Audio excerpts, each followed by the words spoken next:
A oração pessoal e os seus resultados. Quando lemos Isaías capítulo de número 38, a partir do versículo 1 até o versículo 6, 7, 8, nós conseguimos perceber a história de rei Ezequias. A Bíblia Sagrada diz que o Senhor havia enviado então o profeta Isaías para ir ter com o rei Ezequias e lhe anunciar que certamente ele morrerá e não viverá. Mas você percebe que quando o rei Ezequias ouve esta mensagem, a Bíblia Sagrada vai dizer que diretamente ele virou seu rosto na parede e começou a orar ao Senhor. Começou a orar e a se humilhar ao Senhor.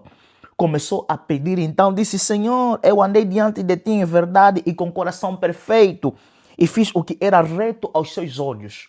Ele começou a mostrar para Deus, eu obedeci os teus mandamentos. Eu andei de acordo com os seus preceitos. Eu respeitei a tua lei. Eu fui reto diante de ti.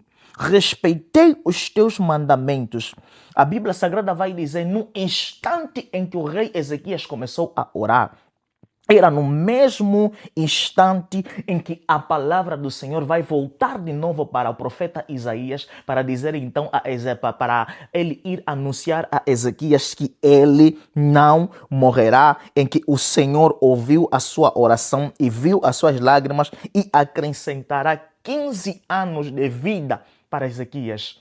Perceba, não foi porque Ezequias foi à procura de outros caminhos, mas foi simplesmente porque Ezequias se lembrou que é na oração que eu consigo contornar as situações da minha vida. Perceba que não é Isaías quem impulsionou Deus para falar, mas foi o próprio Deus que foi ao encontro do seu profeta para vir anunciar a morte e dizer para Ezequias: prepare a sua casa, organize a sua casa, porque certamente morrerás e não viverás. Mas quando você olha para a reação de Ezequias, Ezequias percebeu que Deus pode falar, mas existe um caminho também que Deus pode mudar a decisão que ele tomou, é no caminho da oração. Ezequias percebeu que na oração eu não consigo manipular Deus, não, mas na oração eu consigo então me humilhar diante de Deus e alcançar misericórdia na sua presença. Amado irmão, Ezequias conseguiu acrescentar mais 15 anos acima da decisão de morte que já estava lá. Tinha o decreto de morte vindo dos céus, mas a oração feita na terra com sinceridade de coração conseguiu subir aos céus, penetrar até aos terceiros céus, onde é a moradia de Deus, e fez com que Deus enviasse uma mesma mensagem instantaneamente para o profeta que estava regressando para sua casa. E o profeta conseguiu voltar de novo para vir então dizer a Ezequias que Deus ouviu a tua oração e viu as tuas lágrimas. Quero dizer para alguém, quando a tua oração não está a ser ouvida, acrescente lágrimas. A oração e lágrimas é o kit perfeito para então atrair a atenção de Deus e alcançar misericórdia diante da sua presença. O que o Senhor decretou que você já aceitou?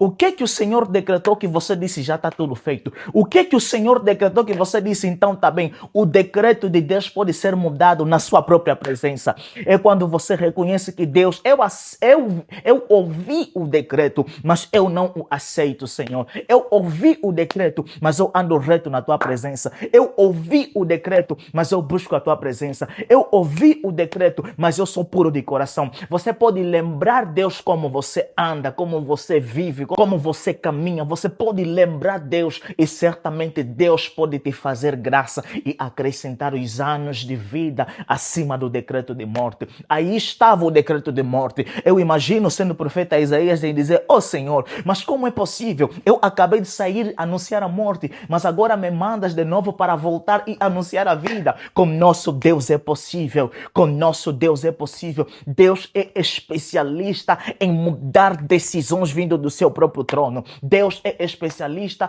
em fazer graça quando nós nos humilhamos na sua presença. Até a própria palavra diz que se o meu povo se humilhar, quer dizer, é na humilhação que nós conseguimos então mostrar a sinceridade do nosso coração para Deus. Isaías profetizou, declarou morte, mas Ezequias não aceitou. O que você está a aceitar até agora que decretaram para si? O que você está a aceitar? Será que é a miséria? Será que é a pobreza? Será que é a falta do casamento? Será que é a falta de prosperidade? O que foi decretado que você aceitou? Quero dizer para si, o único caminho e mecanismo para contornar as situações é na oração. Ezequias nos ensina que independentemente de cair o decreto, mas a oração é a arma principal para conseguir contornar as situações. Perceba que nos céus havia saído o decreto de morte, mas na terra houve alguém que decidiu para contornar a situação. Quero anunciar para si que as decisões celestiais de Deus podem ser mudadas quando um coração puro, um coração humilde, um coração que anda de acordo aos preceitos de Deus se disponibiliza para orar e para mostrar para Deus: Senhor, eu ando reto na tua presença, eu ando reto na tua presença, eu ando reto na sua presença. Amado irmão, perceba, Ezequias, homem da mesma natureza do que nós, ouviu o decreto de morte vindo da parte do Senhor, por intermédio de um profeta messiânico, Isaías. Mas mesmo assim, Ezequias percebeu que o profeta pode trazer a mensagem de morte, mas os meus joelhos, a minha oração, o meu rosto na parede, as minhas lágrimas também podem atrair a atenção de Deus e alcançar misericórdia, e o Senhor trazer de volta o mesmo profeta para acrescentar anos aonde estava o decreto de morte. Quero terminar e dizer o seguinte: quando você entende que Deus ouve na oração, você faz da oração o lugar certo para conseguir resolver todas as situações que vão aparecer ao longo da sua vida. Que Deus abençoe você, em nome poderoso de Jesus Cristo.